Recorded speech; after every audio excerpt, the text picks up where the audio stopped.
Radhakrishnan, The Hindu View of Life. Lectures delivered at Manchester College, Oxford 1926. London, George Eliot and Unwin Ltd. New York, The Macmillan Company.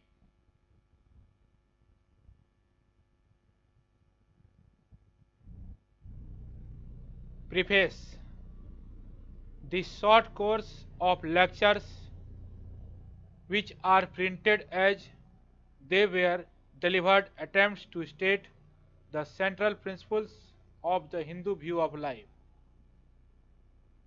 I am aware that some things which ought to be said and without which any statement of the Hindu view of is incomplete are omitted, while on the other hand opinions are expressed which call for evidence or argument which are not here supplied. I have dealt with the whole subject of the Hindu philosophy of religion more fully in the Haskell lectures which I had the honor to deliver in the University of Chicago this August, and when they are published, I hope that some serious gaps in the present work will be filled. In the meantime, I shall be satisfied if this brief exposition conveys to the general reader some idea of this spirit of Hinduism. I am greatly indebted to my friend Professor J.S. McNeice for his kindness in reading the manuscript. New York, September 9, 1926. Sarvapalli Radhakrishnan. Contents. Lecture first. Religious experience, its nature and content.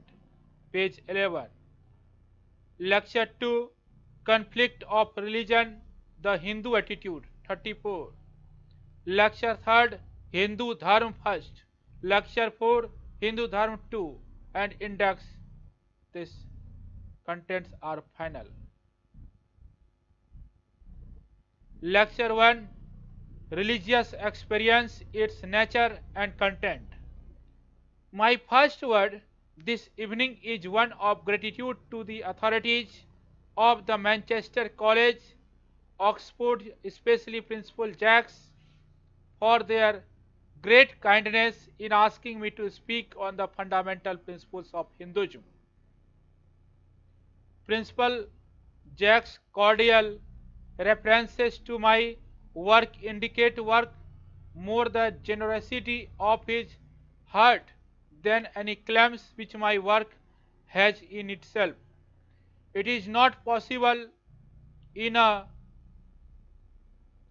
course of 4 lectures to describe the genesis and growth of Hinduism or its philosophical implication.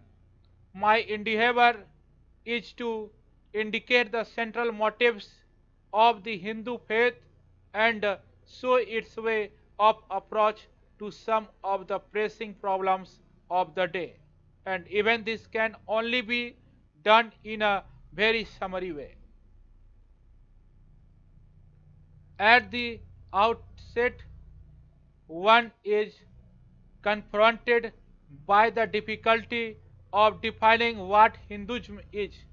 To many it seems to be a name without any content. Is it a museum of beliefs, a medley of rites, or a mere map or geographical expression?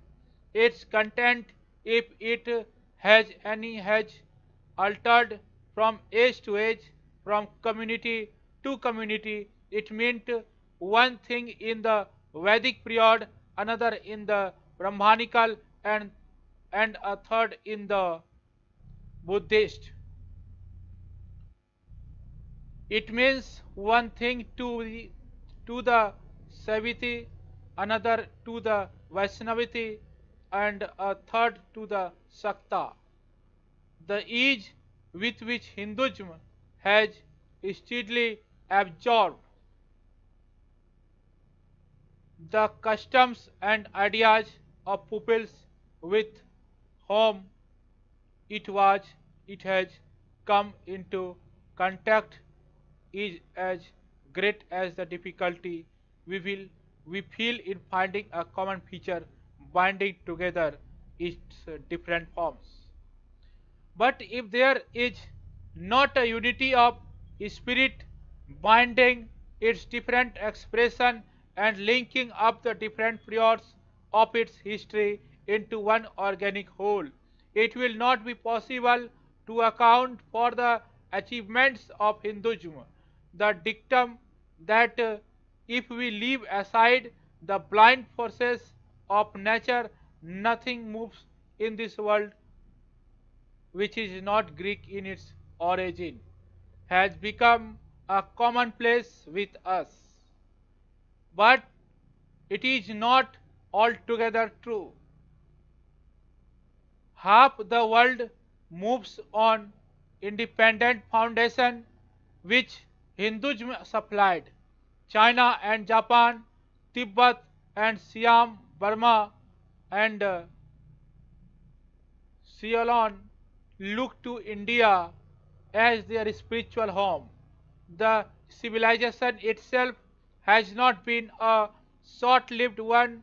Its historic records date back for over 4,000 years, and even then it had reached a stage of civilization which has continued its unbroken, though at times slow and almost static course until the present day.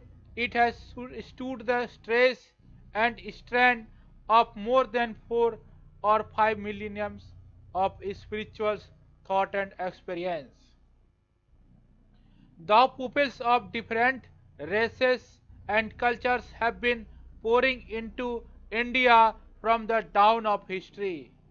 Hinduism has been able to maintain its supremacy, and even the proselytics listing creeds backed by political power have not been able to coerce the large majority of Indians to their views. The Hindu culture possesses some vitality which seems to be denied to some other more forceful currents. It is no more necessary to distract Hinduism than to open a tree to see whether the sap still runs. The Hindu civilization is so called since its original founders or earliest followers occupied the territory drained by the Sindhu, the Indus River system corresponding to the northwest frontier province and the Punjab.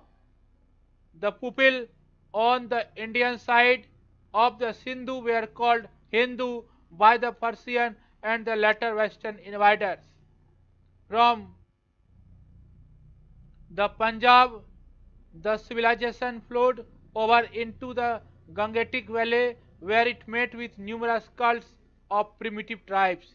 In its onward march through the Deccan, the Aryan culture got into touch with the Dravidian and ultimately dominated it, though undergoing some modification from its influence. As the civilization extended over the whole of India, it suffered many changes, but it kept up its continuity with old Vedic type developed on the banks of the Sindhu. The term Hindu had originally a terrestrial and not a creedal significance. It implied residence in a well-defined geographical area. Aboriginal tribes, savage and half-civilized people, the cultured Dravidian and the Vedic Aryan were all Hindus as they were the sons of the same mother.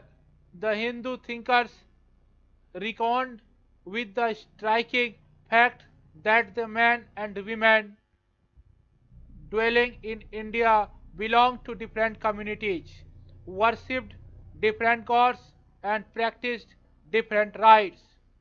As if this were not enough, outsiders have been pouring into the country from the beginning of its history, and some have made for themselves a home in India and thus increased the difficulty of the problem. How was Hindu society built up out of material so diverse, so little susceptible in many cases to assimilation, and scattered across a huge continent measuring nearly 2000 miles from north to south and 1800 miles from west to east? It cannot be denied that in a few centuries the spirit of cultural unity spread through a large part of the land, and racial stocks of varying levels of culture became steeped in a common atmosphere. The differences among the sects of the Hindus are more or less on the surface, and the Hindus as such remain a distinct cultural unit with a common history, a common literature, and a common civilization. Mr. Vincent Smith observes India, beyond all doubt, possesses a deep underlying fundamental unity far more profound than that produced either by geographical isolation or by political superiority. That unity transcends the innumerable diversities of blood, color, language, dress, manners, and sect in this task of welding together heterogeneous elements and enabling them to live in peace and order. Hinduism has had to adopt her own measures with little or no historic wisdom to guide and support her. The world is now full of racial, cultural, and religious misunderstanding. We are groping in a timid and tentative way for some device which would save us from our suicidal conflicts. Perhaps the Hindu way of approach to the problem of religious conflicts may not be without its lesson for us.